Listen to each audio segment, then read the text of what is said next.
I went to buy chips at the grocery store the other day. Felt like I needed financing options. That ain't right.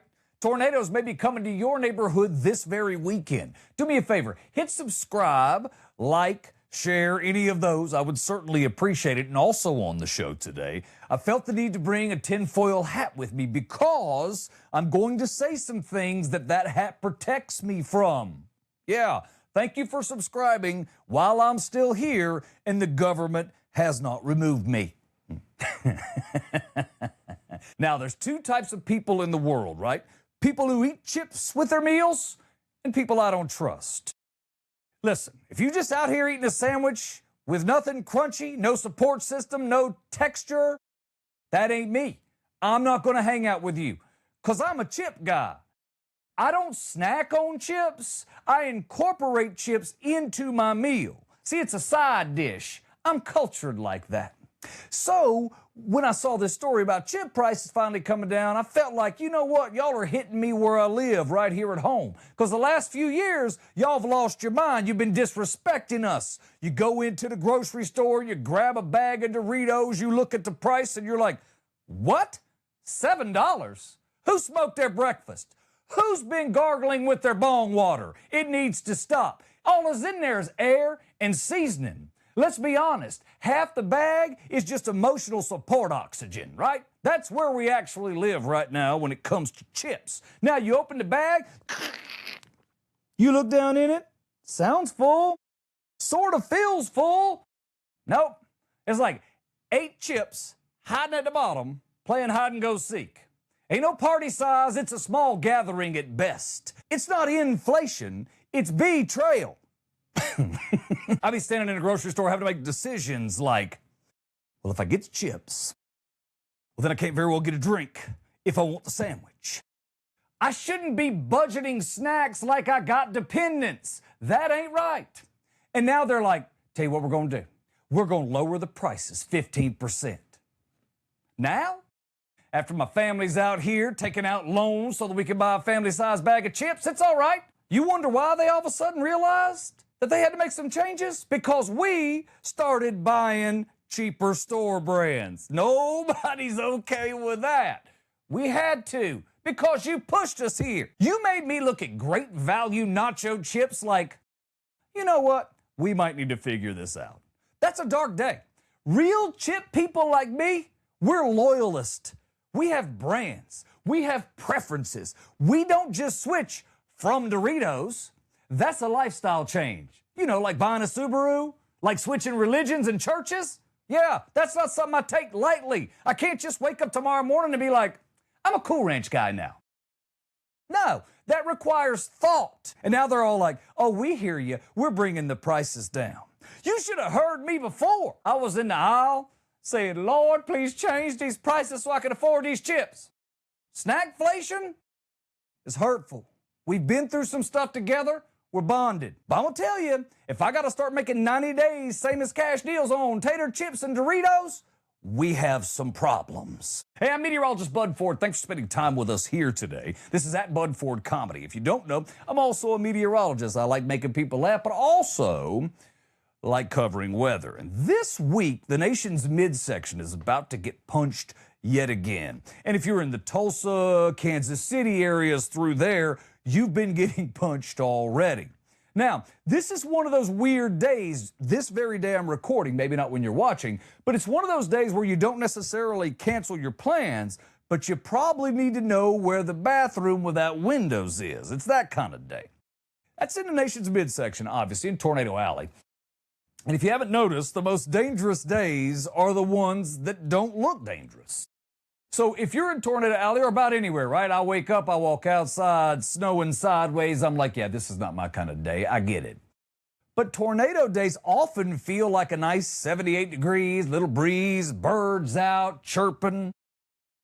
Sometimes, if you're in Tulsa, I noticed this when I first moved to Tulsa, basically you can feel first part of the day if it's going to be one of those rowdy days, not every time, but if the atmosphere is right, you can feel your arm hair stands up, you can feel your hair starts to feel a little weird.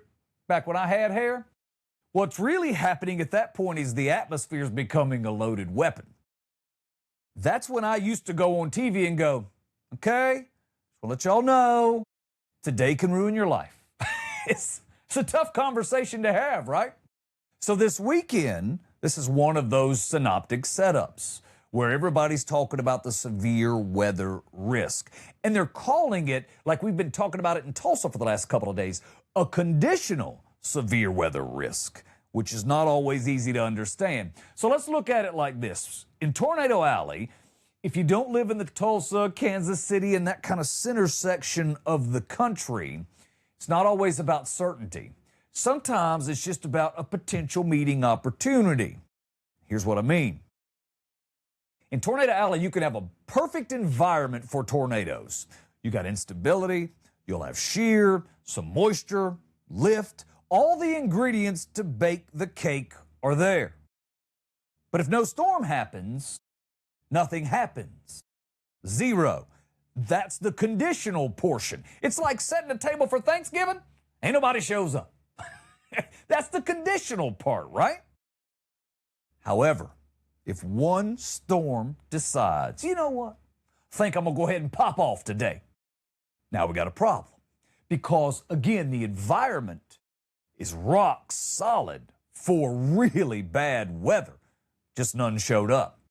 But if it does, not everywhere, not all at once, but these storms can just get going and it can get real serious real fast because they'll start training over that same area and a lot of things can happen. And that's the difference between Tornado Alley and a lot of other places throughout the country. I lived in South Carolina when I grew up. This wasn't a part of my world. But if you grow up in Oklahoma, you immediately start learning weather terminology, what it really means. A lot of times just because you are expecting some type of severe weather, in Tornado Alley, you learn pretty fast that might not mean nothing. It's about separating when it does and when it doesn't. Out in the plains, you don't always get widespread chaos. A lot of times it's just an isolated high-end event. It's one storm that becomes the storm. And that's why forecasting is so hard. And I see my brethren a lot get, especially this time of year, we get pummeled in the spring as meteorologists because oftentimes we're talking about this weather event or that weather event. And it's if this happens, this likely could happen. Which is not fair, right? Because we're not just having to predict the weather, we're also having to predict whether something starts. And that's hard. Happened just the other day in Kansas. They're all a flutter over there. Nobody had a tornado threat really highlighted early in their forecasting. And then later on in the evening, multiple tornadoes touched down. It leaves the viewer or the consumer, in this case, if you will, to think folks around the weather departments don't know what they're doing, and that's not right at all. It's because the atmosphere sometimes decides to play a little game of, I could do something, or I might not do something. I'll decide later. And unfortunately, that's really hard to forecast. And also on the unfortunate side, we get this sort of reputation where they're like, they don't really know. That's not really true either. We have a pretty good idea, a really good idea, about 99% of the time. Distance creates trouble. Situations like we have right now in the Great Plains creates trouble because what you have is some systems breaking apart as they're ejecting, and what's happening is they're coming in at different times. One's following a front, one's going to hang out a little behind that. So these things push into the area, the winds are already agitated, and you can create some really large clustering type storms that can travel, and that can create woes on top of woes for very long distances. It's a weird job to be a meteorologist. It's a job where you know a lot, you study a ton, and people don't give you credit for that, and that's a little annoying, but that's okay. But I understand them, and I understand being a consumer as well, because when I'm on television going, hey, there's a chance this happens, but if it does, it's going to be this situation. That's not comforting. And it's an awful sales pitch. If you went into a car dealer and he said, you need this one because this could happen and this could happen, but if it doesn't, you're out. Like, you're not buying that car. So the part that matters, and I learned this down in southern Alabama when I first started forecasting. And one of the things I learned down there too, and I saw this happen the other night, I cover weather in Tulsa, if you don't know, Tulsa, Oklahoma. I'm at MCWX, which is Mike Collier Weather. He's one of those weather influencers, been around a long time, was my boss in 2012. Good guy, always wanted to do weather. With the demise of television as a business, he unfortunately had to reevaluate how we do weather. So with that, the weather influencers have really become a thing, and he's solid. So he's really doing a great job. And the other night, we were covering some severe weather that was pushing through Tulsa at the time. And it reminded me of a time when I was in Alabama and I was by myself. We didn't have a weather team, we had me. And I was sitting on the couch early that afternoon, and I was off that day, which was very rare. And I remember thinking to myself, this is one of those days I probably shouldn't be off. This is one of those days when the weather could break if things get going. But my boss said, don't worry about it, I got this. So I'm like, okay. Well, he didn't have this. When things blew up, he's not a meteorologist. He panicked. Everyone in the building started calling me. Well, here's the problem. I'd been sitting at home all day. I was watching it. Oh, I was on it. But I wasn't ready to go on TV. So now all of a sudden, I'm trying to button up, drive down 15 minutes to get to the station. Warnings going out. It was a crazy day, but I remember as I was on television, I was working through my data. I think I was using Barron at the time. And I said, that's rotation. We have a tornado about to drop. So my guys reached out to the NWS and I said, call these people. And they called, and we called that tornado before it dropped. And that's a crazy feeling when you get that opportunity. It doesn't happen every time by any means, but when you see it and you call it and the National Weather Service goes, thanks, and they deliver the message, you feel like a hero. That happened the other night at MCWX. I was watching, we were covering, I was watching this whole thing come together, and we were like, Mike was like, bro, that's a notch. That's an inflow notch. We have a tornado. We have rotation. We don't have a tornado yet because tornado means in touch with the ground. So nothing drives me battier than to hear a meteorologist go, we have a tornado on the ground. You can't have a tornado if it's not on the ground. It's just rotation at that point. So when meteorologists say stupid things, they should be called out on it too. Now, this was really cool, though, because he called it, they called the weather service, and then like minutes later, they announced it. And because of the influencer situation we have going right now, this happened in real time. It was amazing to watch. It's really cool. The weather influencers are very good because, just like MCWX, Doug Hetty does a lot of work out in Kansas City. There's some really good guys in Panama City that do this as well. These are people that get pattern recognition. It's huge. Pattern recognition is the thing you can't replace when they hire in that $22,000 a year meteorologist directly out of college.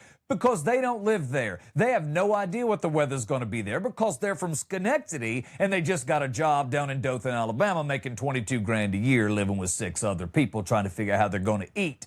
You can't replace pattern recognition. Television stations have all but stopped paying meteorologists. That business no longer functions around paying anyone a wage where they can eat, and that's not fair to the meteorologist.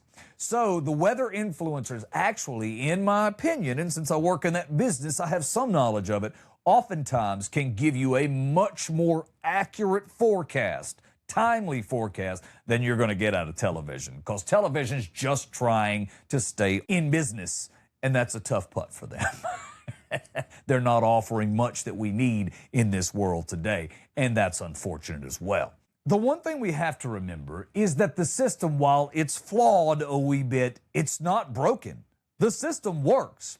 When you hear the alerts, you pay attention. When the sirens go off, you pay attention. Everything works most of the time.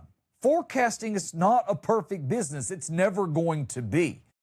The goal is preparedness, right? We want to make it through every storm with our family. You don't need to react to every storm. You just need to be ready for the one that matters in your neighborhood.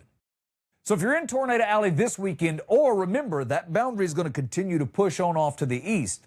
Obviously, if you're in Tornado Alley, you know this. We don't panic, we don't obsess, but we don't ignore. We have a plan. We know where we're going. We have a go bag ready, a place to hide, a place to take our family, an evacuation plan, and our phone. Everything's charged before we go to bed tonight, because some of those storms are going to hit again at tape time sometime around midnight. Actually, tomorrow's when they're going to hit, so it'll be today. Tape time's weird. A lot of this is going to fall right about the times we're asleep because we have this weather bearing down and pushing on off to the east. So a lot of people are going to see, millions and millions of people are going to get a hold of some weather that they're not used to getting. The system works. If it warns you, pay attention. Living in the tornado-prone states, you have to know that every day when it's forecast, we treat it like it could happen, knowing that some days it might not, which gives us an opportunity then to make fun of our local meteorologist. All right, I'm going to tell you, before I say this, I know how it sounds. This is how people wind up on documentaries. I want you to hear me out. I had to bring this hat because I did not want to get carted off by the government in the middle. It's a known fact. If you're in the middle of a podcast and you have a tinfoil hat on, well, they can't be mad at you. Now, listen to what I'm saying. What if, just what if, this whole thing is coordinated? Not like evil mastermind coordinated, or like rich people playing chess and we're the pieces coordinated. Because think about it. You got gas prices going up. We have oil tension. We're fighting Straits of Hormuz, all that mess. I'm not getting too deep into it, but I'm telling you, everybody's talking about energy again. And back here at home, I talked about this on this very podcast. I'll link the video to this. You could click on it and watch it. There are $8 billion worth of electric vehicles about to land in a used car market already deflated in value that we're going to be stuck with as an industry. I'm just saying, timing's interesting because nobody cares about gas mileage until gas goes up. Suddenly, electric cars don't look as stupid anymore, do they? When gas is cheap, we're all like, I don't need that. Gas hits $5, I'm in a Tesla test drive. Talk about, tell me more. I'm not even an EV guy like that. I'm just telling you, when gas hits $6 a gallon, I start believing in electricity. I'm plugging stuff in I don't even know. And now we have all these EVs coming back off lease. People turning them in like, oh yeah, I was just experimenting. Now they're going to be sitting on those lots super cheap. Really cheap. I'm talking $70,000 EVs that you're picking up for 25 grand on the high end. This can be a benefit for you if it's something you're interested in. But it does make me wonder, hence the hat. Nobody cares about gas prices until we start dropping bombs, knowing all these EVs are coming. Now all of a sudden we're like, if we just give the market a little nudge, we have 800,000 EVs. That could be something you need to look at, right? Now I know how it sounds. I got the hat on. I'm one sentence away from saying, they don't want you to know this, but ... Have you seen how expensive gas is, though? I'm right. I'm for real. I don't need a conspiracy.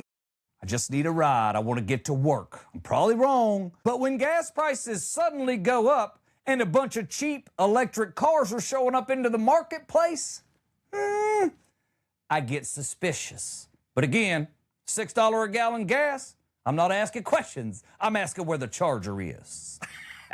Thank you for your time today. My name is Bud Ford. I appreciate it. Hopefully you have a great weekend. Catch up again soon.